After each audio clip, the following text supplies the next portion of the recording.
தமிழகத்தின் புதிய advocate general யார்?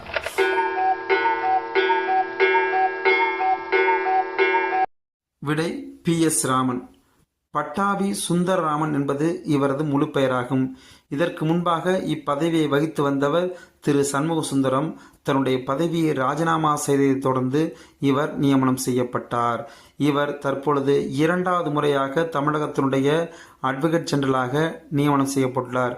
முன்னதாக 2009 முதல் 2011 வரை தமிழகத்தினுடைய அட்வொகேட் ஜெனரலாக பணியாற்றியவர் இவர்.